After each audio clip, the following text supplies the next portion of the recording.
મણિપુરમાં મેતેઈ નેતાની ધરપકડ બાદ ફરી હિંસા, 5 જિલ્લામાં કર્ફ્યુ.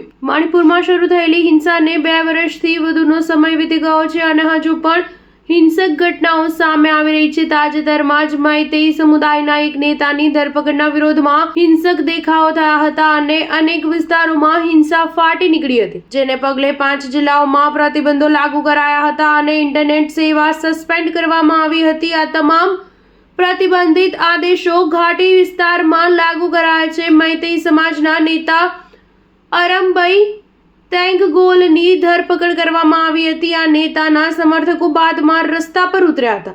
પ્રદર્શનકારીઓએ અનેક વિસ્તારોમાં રોડ પર ટાયર અને જૂના ફર્નિચર સળગાવીને વિરોધ પ્રદર્શન કર્યું હતું. પોતાના નેતાને છોડવાની માંગ સાથે હિંસા પર ઉતરી આવ્યા હતા. શનિવારથી જ આ હિંસા ફાટી નીકળી હતી અને ઇમ્ફાલમાં સુરક્ષા દળો સાથે ઘર્ષણ થયું હતું. ઇમ્ફાલમાં રાજભવનથી માત્ર 200 મીટર દૂર સુધી પ્રદર્શનકારીઓ પહોંચી ગયા હતા, જેમને વિખેરવા માટે સુરક્ષા દળો દ્વારા ટીયર ગેસનો મારો ચલાવવામાં આવ્યો હતો. સાથે જ રાજભવન તરફ જતા રસ્તાઓને બ્લોક કરીને સુરક્ષા વધારી દેવામાં આવી હતી. હાલ મણિપુરમાં રાષ્ટ્રપતિ શાસન હોવાથી રાજ્યપાલ રાજ્યની સ્થિતિ સંભાળી રહ્યા છે. બીજી તરફ પરિસ્થિતિ કાબુ બહાર જતી જણાતા રાજ્યપાલ અજય કુમાર ભલ્લાએ પ્રતિબંધિત આદેશો જાહેર કર્યા હતા અને રાજ્યના 5 જિલ્લાઓમાં કર્ફ્યુ સહિતના પ્રતિબંધ લાગુ કર્યા હતા. વિસ્તારોમાં પૂર્વ અને પશ્ચિમ ઇમ્ફાલ, થૌબલ, બિષ્ણુપુર, કાકચિંગ જિલ્લાનો સમાવેશ થાય છે, જ્યારે આ વિસ્તારોમાં મોબાઈલ ડેટા, ઇન્ટરનેટ,